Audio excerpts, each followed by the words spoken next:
Toplantımızın hayırlara vesile olmasını diliyorum. Öncelikle aziz milletimizi ve değerli basın mensuplarını selamlayarak başlıyorum. Tabii ki bugün ev sahipliğimizi yapan İstanbul İl Başkanımız ve İstanbul İl Teşkilatımıza da en içten teşekkürlerimi sunuyorum.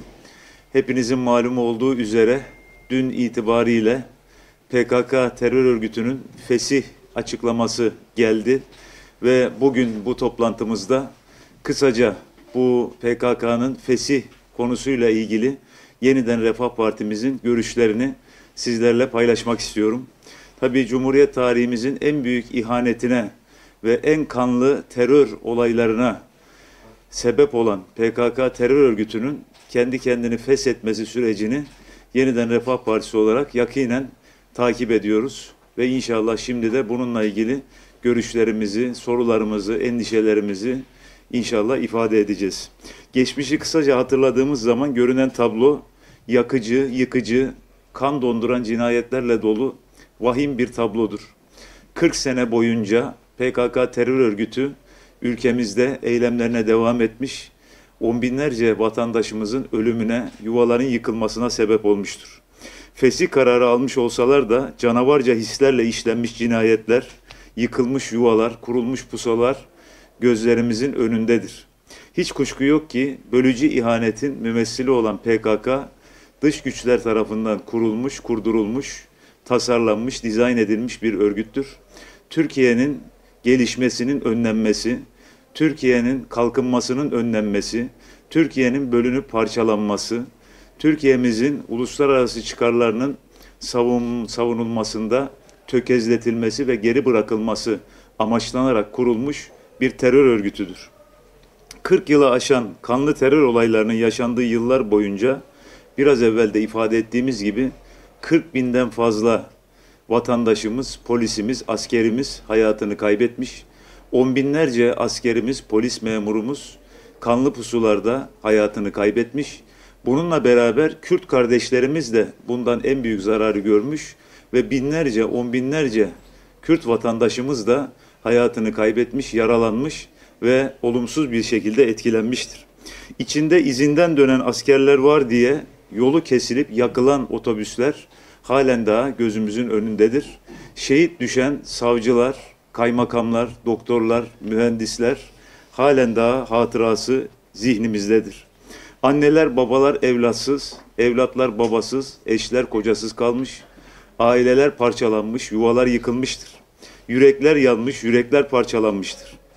Bununla beraber can kaybının yanında 40 yıllık bu ihanetin ülkemize oluşturduğu kayıp milyarlarca dolarla ifade edilmektedir.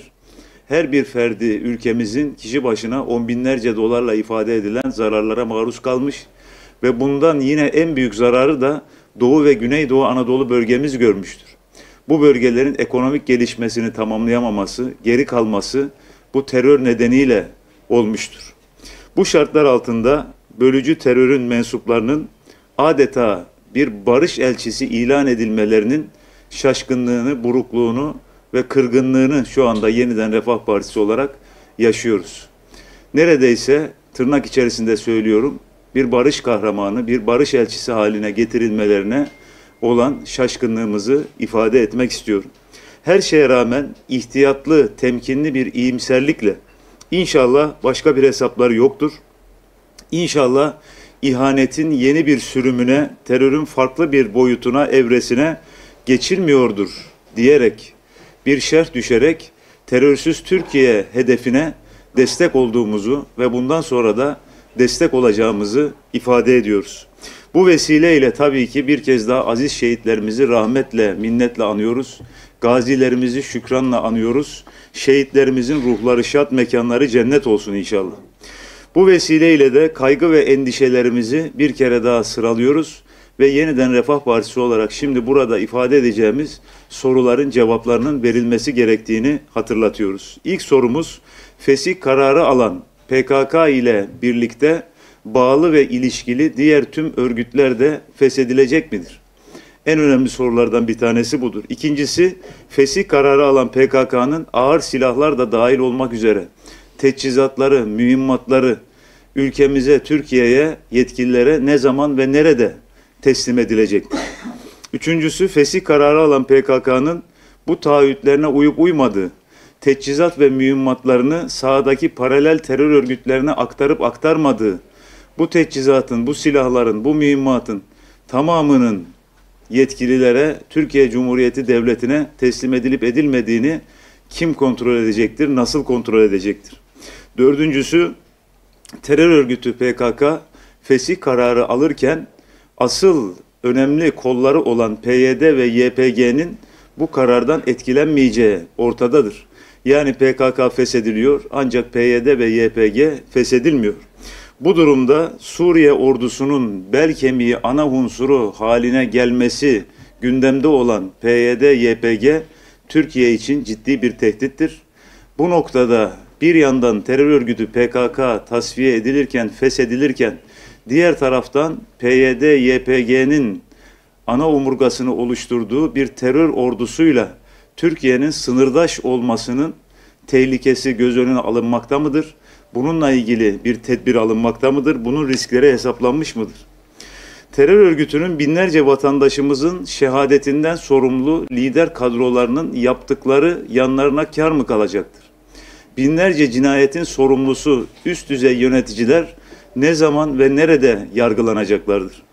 Kökü ve tasarımı dışarıda olan terör örgütleri ve terör faaliyetlerinin Suriye'de yeni ve daha ileri mevziler kazanmadan Türkiye'ye yönelik eylemlerden çekilecek olmaları yeterince inandırıcı ve ikna edici midir?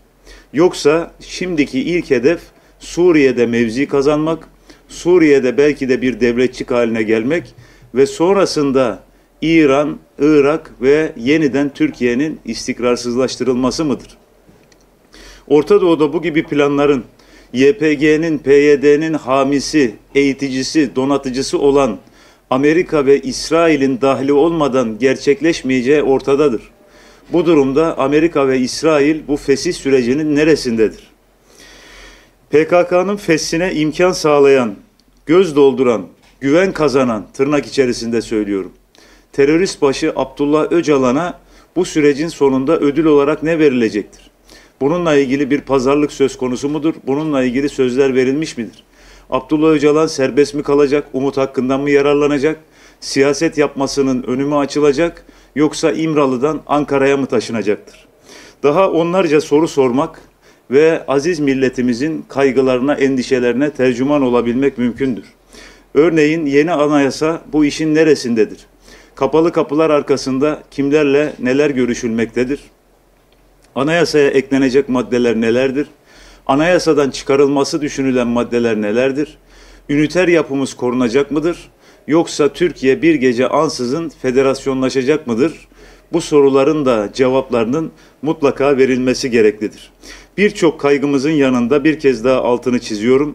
Haftada bir Rahip Branson'ı hatırlatan, her fırsatta PYD ve YPG'ye destek çıkan, sahip çıkan Amerikan yönetimi bizler için bir dost ve müttefik değil, tam bir tehdit unsurudur. Amerika'nın planlarına karşı uyanık olmalı, bölgedeki planlarına karşı tedbir almalı ve hazırlıklı olmalıyız. Yeniden Refah Partisi olarak ülkemizde kan dökülmesine elbette karşı duracağız. Barışın gerçekleşmesini elbette ki isteyeceğiz. Terörsüz bir Türkiye'nin hayata geçirilmesini elbette ki destekleyeceğiz. Hakiki ve samimi barış arayışlarına tabii ki katkı sağlayacağız. Ancak samimi ve takiyesiz barış arayışları olması bu noktada son derece önemlidir. Bununla beraber Amerika ve İsrail'in her gün yeni bir sürümüyle karşılaştığımız şeytani planlarına karşı da uyanık olacağız ve hazırlıklı olacağız. Bu vesileyle bu görüşlerimizi ifade etmekle birlikte tekrardan değerli basın mensuplarına, aziz milletimize teşekkürler ediyorum. Toplantımızın hayırlı olmasını diliyorum. Allah'a emanet olunuz. Esselamu Aleyküm.